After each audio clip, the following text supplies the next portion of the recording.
Yo, assalamualaikum warahmatullahi wabarakatuh. Selamat malam ya buat teman-teman semuanya, khususnya yang sudah ada di YouTube Solusi Hutang MB.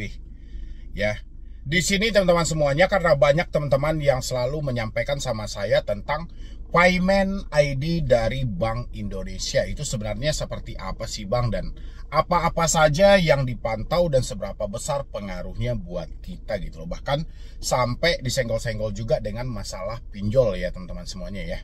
Jadi di sini saya mau sampaikan sama teman-teman, ini saya ambil berita dari Tempo, kita bahas dulu teman-teman. Habis itu sama-sama kita terangkan nanti ya sejauh mana hal ini dan apakah ini pantas untuk kita takuti atau tidak, ya kita lihat nanti ya. Di sini apa saja transaksi yang dipantau lewat BI, lewat Payment ID ya. Mengenal Payment ID yang dimulai diuji coba pada 17 Agustus mendatang untuk penyaluran bansos, oke. Bank Indonesia atau BI akan melakukan uji coba sistem Payment ID tepat pada hari ulang tahun Republik Indonesia HUT RI ke-80, Minggu 17 Agustus 2025. Payment ID akan diuji coba untuk proses penyaluran bantuan sosial atau bansos ya. Kalau bahasa digital itu sandbox, uji coba, eksperimentasi, piloting, itu yang masih kami kerjakan di Bank Indonesia, kata Kepala Departemen Kebijakan Sistem Pembayaran BI Diki Kartikoyono Selasa 12 Agustus 2025. Diki mengatakan Payment ID tidak akan diluncurkan pada Agustus 2025. Dukungan yang kami berikan atau hal yang terkait uji coba adalah bansos non-tunai. Itu masih diuji coba. Bansos non-tunai akan ada program barunya oleh pemerintah di bulan September, ucapnya gitu loh. Lantas apa saja jenis transaksi keuangan yang dipantau BI melalui Payment ID? Payment ID adalah sistem pembayaran digital baru berbasis nomor induk kependudukan atau NIK yang mengintegrasikan seluruh aktivitas keuangan individu. Sistem terbaru itu dapat merekam dan menggabungkan data dari berbagai sumber keuangan seperti rekening bank, kartu kredit, dompet elektronik atau e-wallet, hingga pinjaman daring atau pinjaman online atau pinjol gitu ya. Sistem Payment ID merupakan bagian dari cetak biru atau blueprint Sistem Pembayaran Indonesia BSPI 2030. Sistem baru BI tersebut dirancang sebagai kode unik berbasis NIK yang mengintegrasikan seluruh riwayat transaksi keuangan individu. Direktur Departemen Kebijakan Sistem Pembayaran BI Budi Dermawan sebelumnya mengatakan bahwa Payment ID sebagai bagian dari langkah strategis pemerintah dalam menghadirkan sistem keuangan yang sehat dan inklusif. Dia menyebut Payment ID akan menjadi pondasi dari sistem pembayaran yang transparan dan bertanggung jawab.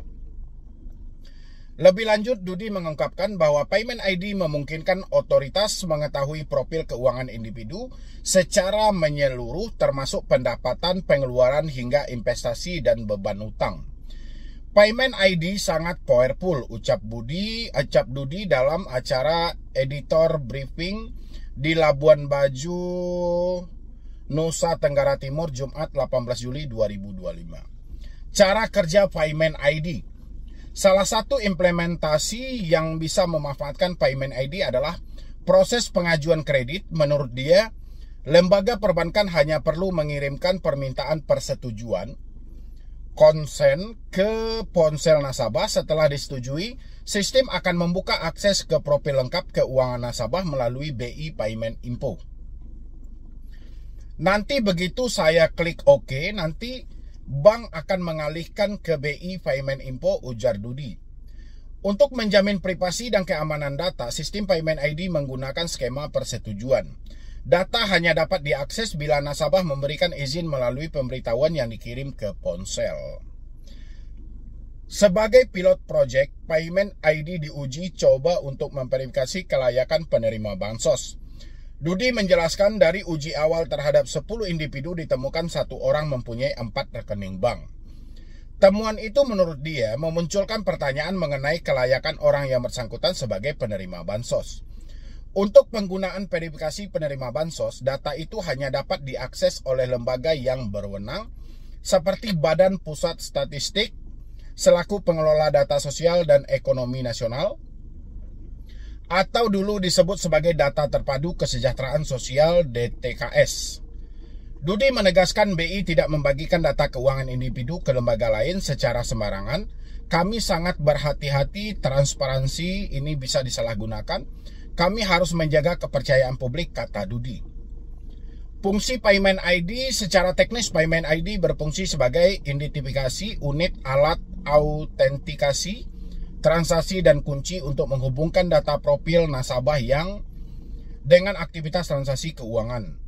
Dudi mengatakan sistem tersebut dapat mendeteksi fraud dan menilai kesehatan keuangan secara lebih akurat dibandingkan sistem konvensional seperti Sistem Layanan Informasi Keuangan Otoritas Jasa Keuangan atau SLIK.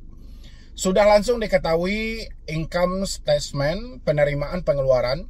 Kalau penerima lebih besar daripada pengeluaran, misalnya 120%, berarti apa? Saya sehat, ucap Dudi. Sebaliknya, apabila penerima lebih kecil daripada pengeluaran, maka kondisi keuangan tidak sehat.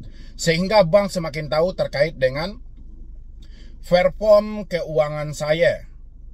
Karena Payment ID mampu mengetahui seluruh bentuk dan proses transaksi, BI berkomitmen untuk menjamin keamanan data yang ketat. Kami menghindari penyalahgunaan dari Payment ID dari pihak-pihak yang tidak dikehendaki, kata Dudi. Adapun berdasarkan BSPI 2030, pemanfaatan Payment ID mencakup 3 fungsi, yaitu sebagai kunci identifikasi untuk membangun data profil penyelenggara sistem pembayaran, kunci autentifikasi dalam data dalam pemrosesan transaksi, secara kunci unik dalam proses agregasi antara data profil individu dan data transaksional yang granular. Oke, jadi kalau hal-hal seperti ini, kalau menurut saya lebih kepada mereka melihat layak atau tidaknya seseorang itu diberikan bantuan gitu loh ya, bansos, bantuan sosial dari negara atau kayak subsidi dan segala macam. Tapi agak ribet juga ya kalau negara sibuk mengatur hal-hal seperti semuanya diatur.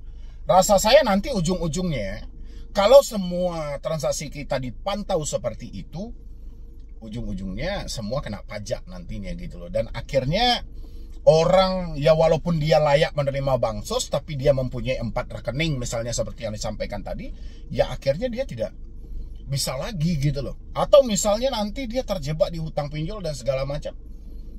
Ribet juga. Rasa saya negara nggak perlu membahas hal-hal seperti ini. Ngapain ngurus hal ini sejauh itu gitu loh. Saya rasa Pak Prabowo harus tegas ini, karena kebijakan-kebijakan yang diambil sejak pemerintahan Bapak Prabowo itu lebih ketidak membangun gitu loh.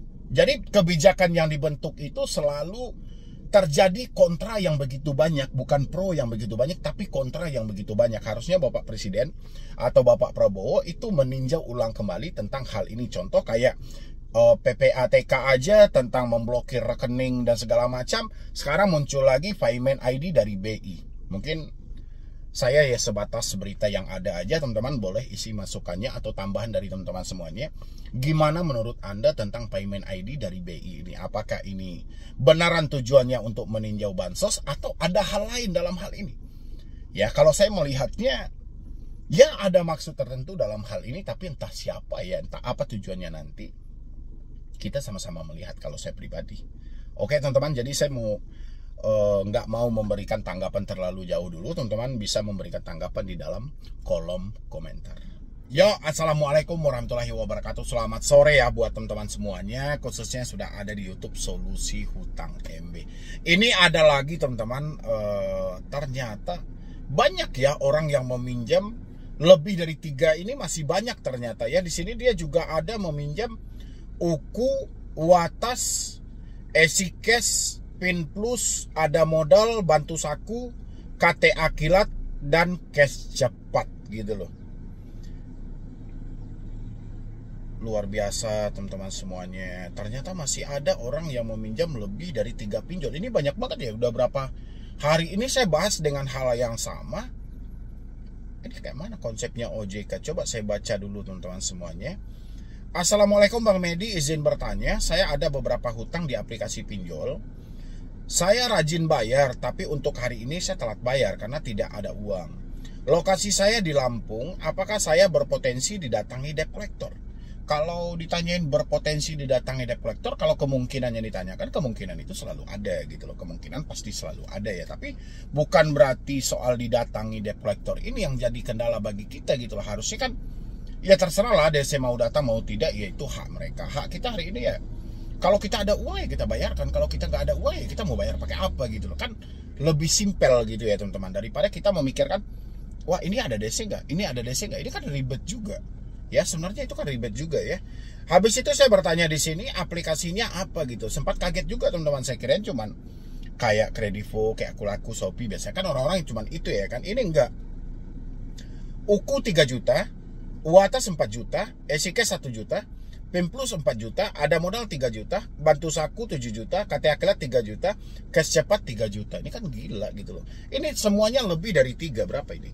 1, 2, 3, 4, 5, 6, 7, 8 aplikasi loh teman-teman semuanya. Ada yang melebihi dari 3 aplikasi juga. Ini kan makin gila OJK ya sebenarnya ya. Saya sudah tidak sanggup gali lubang tutup lubang Bang.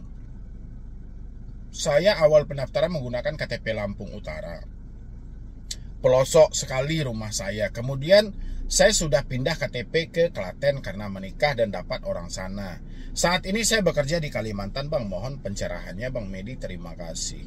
Ya kalau memang sudah konsepnya seperti itu ya ngapain lagi gitu loh. Yang jelas jangan gali lubang tutup lubang. Itu yang harus teman-teman tanamkan. Gali lubang tutup lubang tidak pernah menyelesaikan masalah. Yang ada malah memperumit keadaan. Saya selalu sampaikan sama teman-teman semuanya, lebih baik berhenti bayar pinjol daripada gali lubang tutup lubang.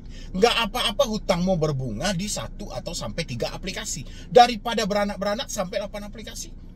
Ya, setiap aplikasi berbunga loh kali 8. Maka dari itu kita, tapi jangan kita yang kita pikirkan malah ini ada DC nggak sih? Ini ada DC, itu jangan dijadikan beban gitu loh. Selama ini tahu nggak teman-teman? Gara-gara Anda yang bertanya ini ada DC, ini ada DC, Anda itu dipantau loh. Sehingga kata debt collector mau berkunjung ke rumah, kata debt collector mau datang, itu selalu dibesar-besarkan gitu loh. Bahkan setiap hari debt collector yang melakukan penagihan tidak terlepas dari kata, ya kami akan berkunjung ke sana, nanti kami akan konfirmasi ke RT, RW, segala macam, dan kami juga didampingi pengacara, didampingi oleh polisi dan segala macam. Jadi bahasa-bahasa seperti itu selalu digunakan debt collector. Kenapa? Karena Anda sendiri membuka peluang untuk hal itu gitu loh. Anda membuka peluang untuk hal itu. Anda yang selalu memberi celah kepada mereka supaya mereka terus-terusan berkata seperti itu gitu loh. Ya teman-teman ya, jadi saya berharap jangan debt collector ini yang jadi bahan ketakutan bagi diri kita sehingga mendorong kita untuk gali lubang tutup lubang. Kan saya sampai nggak ada masalah. Hari ini Anda tidak mampu bayar, ya kita apa boleh buat. Namanya tidak mampu, nggak ada duit sama sekali. Tapi yang jadi masalah adalah ketika duit Anda nggak ada, Anda malah memikirkan ada DC atau tidak. Ini agak keliru. Harusnya ketika duit Anda nggak ada, Bang kira-kira hutang ini bisa nggak kita tunda sesaat dulu?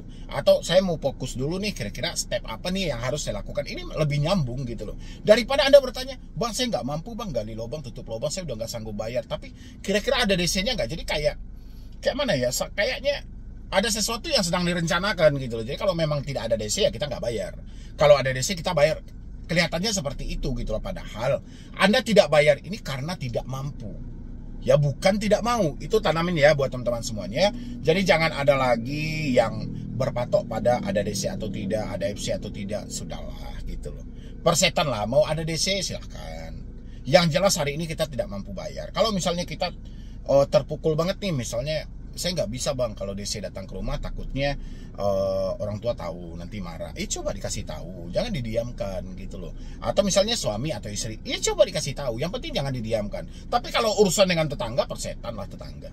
Ya, nggak peduli juga. Ketika kita miskin, tetangga juga tidak bantu kok.